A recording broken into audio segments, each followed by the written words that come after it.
Oke, assalamualaikum warahmatullahi wabarakatuh. Hai teman-teman.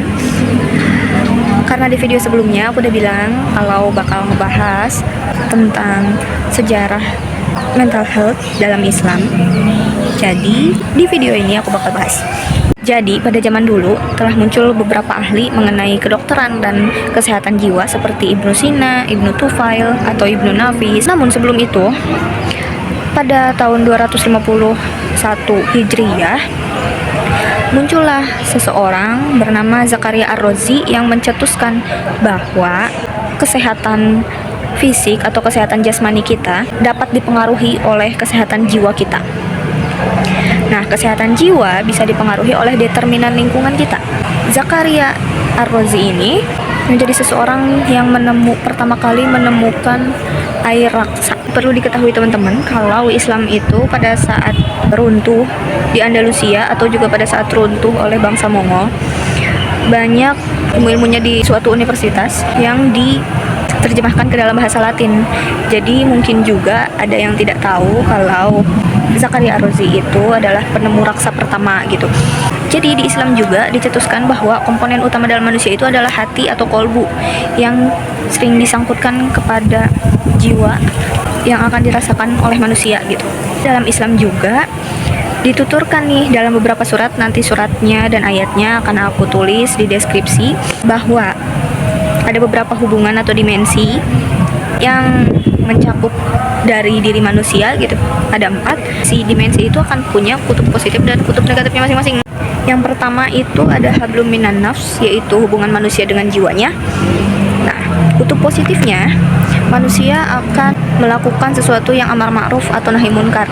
Dan nahi munkar maksudnya mendekati yang baik dan menjauhi yang buruk.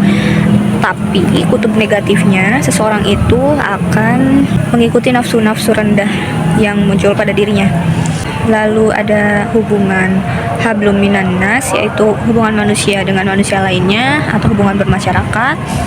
Kalau kutub positifnya, manusia itu akan menjaga silaturahminya, tapi di kutub negatifnya manusia itu akan merusak silaturahminya. Terus ada hablum minal alam, kutub positifnya manusia akan melestarikan alam, dan kutub negatifnya dia akan merusak alam. Dan ada hablum minallah, yaitu hubungan manusia dengan Allah.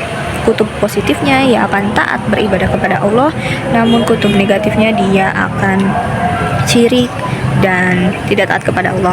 Adapun kelanjutan dari pendapat Ar-Razi tadi, jadi pasien-pasien pada saat itu tuh selain dikasih pengobatan secara fisik alias dengan pengenalan aroma terapi atau dengan terapinya sendiri, dengan maksudnya bukan dengan aroma, namun juga diobati dengan pengobatan non fisik, kayak misalnya meditasi atau beribadah, melakukan ritual ibadah maksudnya.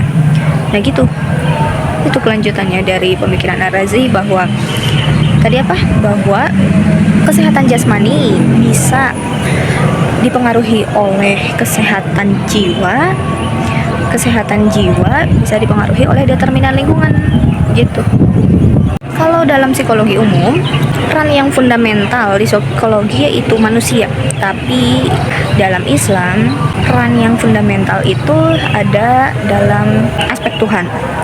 Artinya, psikologi Islam ini lebih menjurus ke teosentrisme, bukan antroposentrisme. Jadi sebenarnya dilihat dari cetusan-cetusan psikologi Islam, itu bisa mengubah banyak aspek dalam psikologi umum.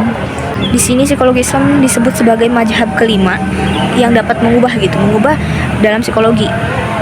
Disebutnya mazhab kelima psikologi.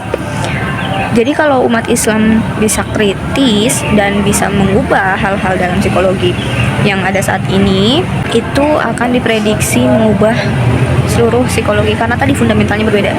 Bahkan banyak yang menyatakan bahwa psikologi Islam menjadi fajar baru bagi dunia psikologi karena banyak pandangan baru yang terdapat dalam psikologi Islam yang secara nyata atau secara aktualisasi akan mengubah bahkan memperbaiki tatanan jiwa dalam kehidupan gitu.